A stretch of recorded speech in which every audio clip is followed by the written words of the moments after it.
नमस्कार दोस्तों, स्वागत है आपका हमारे छोटे से YouTube चैनल पर। तो चलिए शुरू करते हैं, लेकिन उससे पहले एक छोटी सी रिक्वेस्ट। अगर आपको हमारा काम पसंद आता है तो चैनल को सब्सक्राइब जरूर करें, इस वीडियो को लाइक करें और हाँ, कमेंट्स में अपने विचार भी बताएं। और एक और बात, इस पूरे क्लास का PDF आपको हमारे टेलीग्राम चैनल अपना ऑडियो बुक पर मिल जाएगा। लिंक नीचे डिस्क्रिप्शन में है। अच्छा, तो जनवरी महीने में क्या क्या हुआ उसकी पूरी पिक्चर समझने के लिए हमने आज के इस डीप डाइव को 6 यानी 6 मेन सेक्शंस में बांटा है। सबसे पहले हम नेशनल न्यूज़ से शुरू करेंगे, फिर साइंस एंड टेक की दुनिया में चलेंगे, उसके बाद इंटरनेशनल मामलों पर एक नज़र डालेंगे, इकोनॉमी की नब्ज टटोलेंगे और फिर देखेंगे कि इस महीने किन लोगों को बड़े अवार्ड्स मिले या किन किन की इंपॉर्टेंट अपॉइंटमेंट्स हुई, और आखिर में कल्चर और स्पोर्ट्स की कुछ झलकियाँ। इससे क्या होगा, हमें एक कंप्लीट 360 डिग्री व्यू मिल जाएगा। तो शुरू करते हैं हमारे पहले सेक्शन से, नेशनल न्यूज़। यहाँ हम बात करेंगे उन पॉलिसीज और इवेंट्स की जिनका सीधा सीधा असर इंडिया के गवर्नेंस, एनवायरनमेंट और सोशल फैब्रिक पर पड़ रहा है। सबसे पहली खबर है वाइल्ड लाइफ कंजर्वेशन से जुड़ी हुई एक बहुत बड़ी पहल। देखिए, 6 जनवरी को तमिलनाडु के थंताई पेरियार वाइल्ड लाइफ सैंक्चुरी में ऑल इंडिया टाइगर सेंसस 2026 शुरू हो गया। अब ये सिर्फ टाइगर्स की गिनती नहीं है, ये उससे कहीं बढ़कर है। ये एक तरह से 1973 में शुरू हुए प्रोजेक्ट टाइगर की सक्सेस को नापने का तरीका है। इससे पता चलता है कि हम अपनी बायोडाइवर्सिटी को बचाने के लिए कितने कमिटेड हैं। और हाँ, इस सेंसस से हमें टाइगर्स के हैबिटेट और पूरे इकोसिस्टम की हेल्थ के बारे में भी क्रूशियल जानकारी मिलती है। चलिए अब देखते हैं कि स्टेट्स क्या-क्या यूनिक इनिशिएटिव्स ले रहे हैं। एक तरफ है तमिलनाडु, जो डीप टेक स्टार्टअप पॉलिसी लाने वाला इंडिया का पहला स्टेट बन गया है। अब आप सोचेंगे ये डीप टेक क्या है? ये बेसिकली ऐसी एडवांस टेक्नोलॉजी है जो साइंटिफिक रिसर्च पर बेस्ड हो, जैसे कि AI या बायोटेक्नोलॉजी। तो इस पॉलिसी का एम ऐसे ही स्टार्टअप्स को सपोर्ट करना है। और दूसरी तरफ है अरुणाचल प्रदेश। इन्होंने काई पोन्योर को इंडिया का पहला बायो हैप्पी डिस्ट्रिक्ट डिक्लेयर किया है। ये कॉन्सेप्ट डॉक्टर MS स्वामीनाथन का था। मतलब ऐसा डेवलपमेंट जो एनवायरनमेंट और लोगों की खुशी दोनों का ख्याल रखे। कमाल की बात है ना? और भी कई इंपॉर्टेंट अचीवमेंट्स हैं पूरे देश से। चलिए फटाफट देखते हैं। जुडिशियल रिफॉर्म्स की बात करें तो केरला का वायनाड डिस्ट्रिक्ट कोर्ट अब इंडिया का पहला पूरी तरह से पेपरलेस डिस्ट्रिक्ट जुडिशरी बन गया है। गवर्नेंस में एफिशिएंसी लाने के लिए ये एक बहुत बड़ा कदम है। एग्रीकल्चर में राजस्थान की बामनवास कांकर पंचायत स्टेट की पहली फुल्ली ऑर्गेनिक ग्राम पंचायत बनी है। और मिजोरम को तो उसके हाई क्वालिटी जिंजर के लिए इंडिया की जिंजर कैपिटल का दर्जा मिल गया है। सोशल फ्रंट पर भी काम हो रहा है। टारगेट है कि 2030 तक इंडिया को चाइल्ड मैरिज से मुक्त किया जाए, और इसके लिए पंखुड़ी पोर्टल जैसे डिजिटल टूल्स भी लॉन्च किए गए हैं। चलिए अब आगे बढ़ते हैं हमारे दूसरे सेक्शन की तरफ, साइंस, टेक एंड एनवायरनमेंट। देखिए, ये एक ऐसी फील्ड है जहां हर सक्सेस के पीछे कई फेलियर्स छुपे होते हैं और हर नई खोज फ्यूचर की नींव रखती है। और इस महीने हमें दोनों ही चीजें देखने को मिली। साल की शुरुआत इसरो के लिए थोड़ी मुश्किल रही। एक झटका लगा।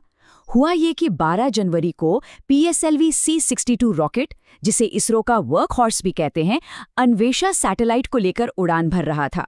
लेकिन अनफॉर्चुनेटली ये मिशन फेल हो गया और इसके साथ ही 16 सैटेलाइट्स अंतरिक्ष में खो गए। ये एक रिमाइंडर है कि स्पेस एक्सप्लोरेशन कितना चैलेंजिंग और रिस्की काम है और हर मिशन से सीखना कितना जरूरी होता है। लेकिन जैसा कि हम जानते हैं, इसरो हार नहीं मानता। उन्होंने इंडिया का पहला कॉस्मिक डस्ट डिटेक्टर डेवलप किया है। ये स्पेस के रहस्यों को सुलझाने में मदद करेगा। और टेक का इस्तेमाल सिर्फ स्पेस में ही नहीं, जमीन पर भी हो रहा है। याद है हमने टाइगर सेंसस की बात की थी? उसके लिए भी M-Stripes ऐप का इस्तेमाल हो रहा है। अब थोड़ा ग्लोबली देखें तो नासा ने Cloud9 नाम की एक अजीब सी घोंसली गैलेक्सी खोजी है जिसमें कोई तारे ही नहीं है। और उन्होंने इंटरनेशनल स्पेस स्टेशन से पहली बार किसी एस्ट्रोनॉट का इमरजेंसी मेडिकल रेस्क्यू भी किया है। ये स्पेस में ह्यूमन सेफ्टी के लिए एक बड़ी बात है। इंडिया में इनोवेशन की बात हो तो एक और कमाल की चीज सामने आई है, इस बार IIT कानपुर से। वहां के एक स्टार्टअप XR रोबोटिक्स ने स्कॉप नाम का एक रोबोट बनाया है। पता है इसकी खास बात क्या है? ये इंडिया का पहला लेग्ड रोबोट है। मतलब ये पैरों पर चल सकता है और अपने हाथों से चीजें मैनिपुलेट भी कर सकता है। ये रोबोटिक्स के फ्यूचर की एक झलक है। सोचिए, ऐसी मशीनें मुश्किल जगहों पर जैसे डिजास्टर रिलीफ या डिफेंस ऑपरेशंस में इंसानों की कितनी मदद कर सकती हैं। अच्छा, तो अब चलते हैं अपने अगले सेक्शन यानी सेक्शन 3 पर, इंटरनेशनल अफेयर्स और डिफेंस। अब हम इंडिया की सीमाओं से बाहर देखेंगे कि ग्लोबल स्टेज पर इंडिया का रोल क्या है और दुनिया भर में क्या बड़ी स्ट्रेटेजिक हलचलें हो रही हैं। तो देखिए, हेनले पासपोर्ट इंडेक्स 2026 की रैंकिंग आ गई है। ये इंडेक्स बेसिकली बताता है कि किसी देश का पासपोर्ट कितना पावरफुल है, यानी उस देश के लोग कितने देशों में बिना वीजा के ट्रैवल कर सकते हैं। इस बार भी सिंगापुर टॉप पर है। और इंडिया की रैंक है 80। मतलब इंडियन सिटीजन्स की ग्लोबल मोबिलिटी बढ़ तो रही है, लेकिन हम अभी भी कई पावरफुल पासपोर्ट से काफी पीछे हैं। ग्लोबल स्टेज पर इंडिया का रोल वाकई लगातार बढ़ रहा है। देखिए, 2026 में इंडिया ब्रिक्स समिट को होस्ट करेगा, यानी ब्राजील, रशिया, चाइना और साउथ अफ्रीका का सम्मेलन। इतना ही नहीं, इंडिया को वाइमार ट्रायंगल, जो फ्रांस, जर्मनी और पोलैंड का एक इम्पॉर्टेंट ग्रुप है, उसकी मीटिंग में पहले नॉन मेंबर गेस्ट के तौर पर बुलाया गया। ये सब क्या दिखाता है? ये दिखाता है कि दुनिया अब इंडिया की आवाज को सीरियसली ले रही है, और साथ ही अपनी सिक्योरिटी को मजबूत करने के लिए इंडिया ने सुदर्शन चक्र मिशन भी शुरू किया है। ये खास तौर पर ड्रोन हमलों से बचने के लिए एक एयर डिफेंस शील्ड है। दूसरी तरफ अमेरिका की फॉरेन पॉलिसी में कुछ बड़े शिफ्ट्स देखने को मिल रहे हैं। पहली बात, यूएस एडमिनिस्ट्रेशन 66 इंटरनेशनल ऑर्गेनाइजेशन से विथड्रॉ करने का प्लान कर रहा है।